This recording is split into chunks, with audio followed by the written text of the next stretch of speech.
Salut! Alors il y en a plein qui vont me dire: ah Oleg, tu dis que les Gaulois n'avaient pas de religion, que ça vient de Rome et tout ça, enfin que ça a été importé par les Romains. Mais arrête, on sait très bien que les Gaulois étaient très spirituels, ils étaient croyants, machin. C'est vrai, les Gaulois étaient spirituels. Mais c'était pas une religion. C'était effectivement une spiritualité, ou plutôt une tradition spirituelle. Et son axe principal, c'est l'immortalité de l'âme. Je rappelle encore une fois que le mot religion vient du latin religio, qui n'existe pas en langue gauloise, ni en langue germanique ancienne, ni en norrois. Chez les Vikings, ça n'existe pas. On est d'accord là-dessus. Le mot religion, c'est vraiment un mot latin importé par les Romains. Et donc, il y a une vraie différence. Mais en fait, je vous comprends, on est dans le flou parce qu'on ne connaît que ce concept-là de religion. Le concept de la tradition spirituelle, qui lui est à racine hyperboréenne, alors que l'autre est à racine romaine, on ne le connaît pas. Tout simplement parce que ça confirme ce que je vous dis depuis le départ, les gars. On est dans un monde romain où tout a été réécrit, toute la philosophie, toute la littérature est dans les mains de ces intellectuels néo-romains.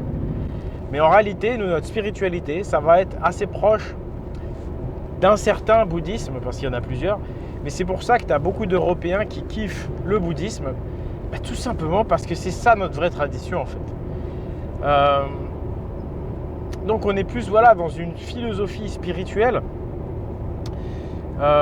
Pourquoi le bouddhisme nous intéresse plus? Parce que c'est un ancien dépôt arien, c'est comme ça qu'on appelait le peuple qui est venu jusqu'en Inde et qui était un peuple à racine celte, à racine hyperboréenne. Et on retrouve donc notre tradition en Inde et pas chez nous, parce que chez nous, le ménage a été fait. Les agents de l'Empire, les Men in Black, tu sais, qui te flashouillent avec un flashouilleur avec une barre horizontale en plus, tu sais, ça fait une croix romaine, un crucifix. Ils nous ont flashouillé la mémoire, ils ont réécrit tous nos bouquins. Ce qui fait qu'on est perdus, nous les Européens, on n'a plus de repères, plus de repères spirituels. Et donc, voilà, la religion, on le sait, n'est pas vraiment faite pour nous, elle est surtout faite pour nous asservir. Et notre tradition spirituelle, son principal vecteur, c'est l'immortalité de l'âme. Et où est-ce qu'on retrouve ça, cette immortalité de l'âme?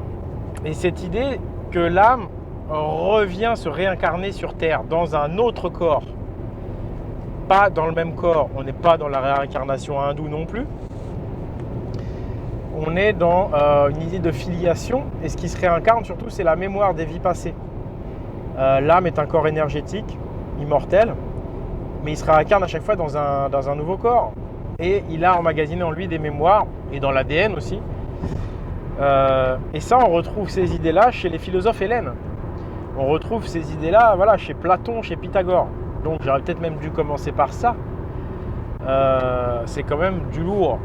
Parce que là, les auteurs romains, même si en ce moment, on le voit bien avec la tendance impériale, ils se font cracher à la gueule, Platon et tout ça, ils arrivent quand même pas à les dégager parce qu'ils nous ont appris trop de trucs, ces gens-là, heureusement.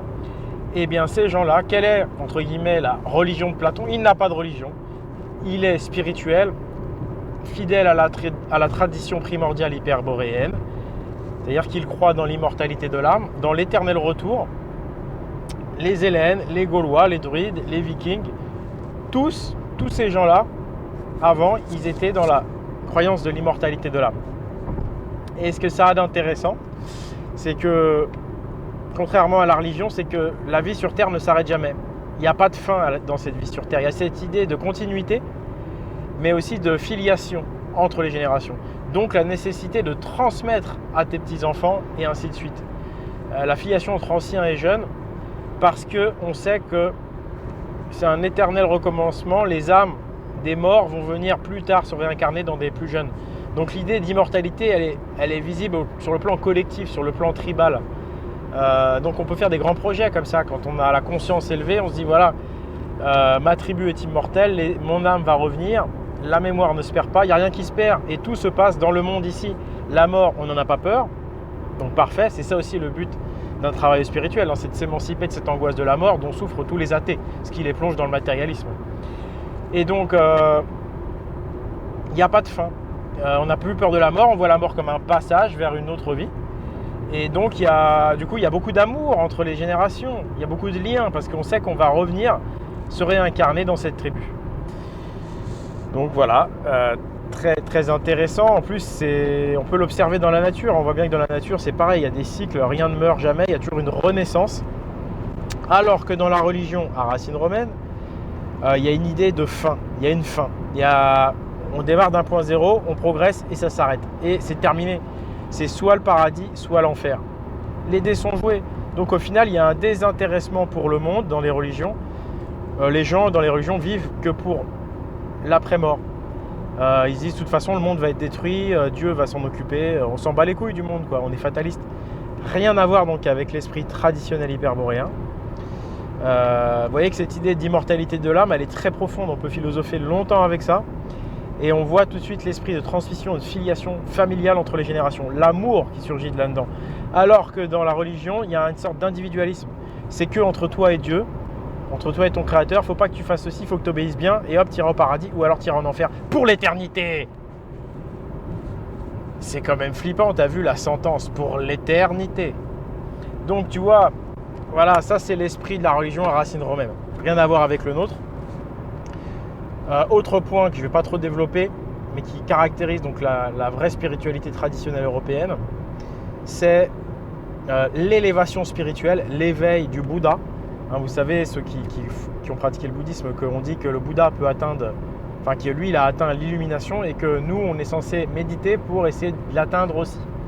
Eh bien ça fait partie aussi de la tradition hyperboréenne. C'est ce qu'enseignaient les druides, les philosophes comme Pythagore. De façon discrète évidemment, parce que vous imaginez le truc, quand on te dit tu peux atteindre l'illumination, tu vois, ça fait tout de suite. Mais ça aussi c'est ancré dans notre tradition, il y a l'idée qu'en s'améliorant, en travaillant sur soi, tu peux atteindre des niveaux de conscience. On parle de niveaux de conscience, on ne parle pas de se transformer en Dragon Ball Z, en super guerrier, machin. On parle d'avoir des perceptions nouvelles, notamment par rapport au monde invisible. Le monde invisible dans lequel les âmes par lequel les âmes transmigreraient, vous voyez le lien. Cette fameuse éveil de la glande pinéale, voilà, des choses un peu ésotériques, donc je ne vais pas développer trop. Mais ça, c'est commun aussi à toutes les traditions, kelto-viking, hellène. Et ça, on vous en parle encore moins, parce que vous mettre dans la tête l'idée que vous pouvez devenir une sorte de Bouddha, et c'est ce qu'était Jésus en réalité, tout simplement.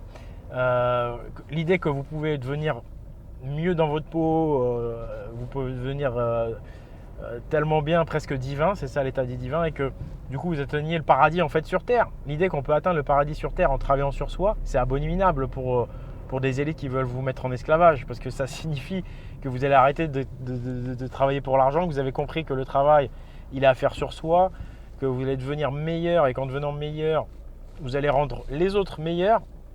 Quand on travaille sur soi, qu'on médite, je le fais dès que je peux, quand on a un hygiène alimentaire, quand on fait du sport, on est généreux, on est dans le don. Regardez moi qu'est-ce que je fais, je donne grâce à ça, je donne ce que je ressens. Et après c'est contagieux, c'est un cercle vertueux derrière. Donc ça c'est pareil, ça a été complètement combattu par la religion à racine romaine, mais ça fait partie de la tradition hyperboréenne. Donc voilà, moi j'adore cette idée d'immortalité de l'âme, j'y crois, mais je pense que c'est pas qu'une croyance. Je pense clairement que ça repose sur des faits réels. On sait par les communications sans fil qu'il y a un monde vibratoire qui existe, et on a déjà mesuré l'aura, on mesure l'aura, donc le corps énergétique autour du corps. On mesure même quand quelqu'un décède une tension électromagnétique bien sûr, parce que l'âme s'en va, donc ça génère une tension. Donc on a même prouvé l'existence de ce corps énergétique qui est âme. Donc voilà, et quand on sait après qu'en vérité il y a eu d'autres civilisations avancées, probablement plus avancées, surtout justement sur le plan spirituel, on peut imaginer plus de Bodhisattva, de druides, de gens dans l'état solaire qui par conséquent voyaient vraiment un petit peu ce qui se passait dans le monde de l'invisible et qui disaient aux autres n'ayez pas peur de la mort, c'est simplement un passage et puis il y aura une régénération. Mais ça change la vie, et c'est ça notre vraie spiritualité à nous les Européens, ça n'est pas une religion. Et donc le fondement c'est effectivement l'immortalité de l'âme, la réincarnation, la filiation entre les générations, l'amour, le vrai, voilà. Allez, bah, du coup, je vous fais une bise. Et puis, je vous dis à une prochaine. Ciao.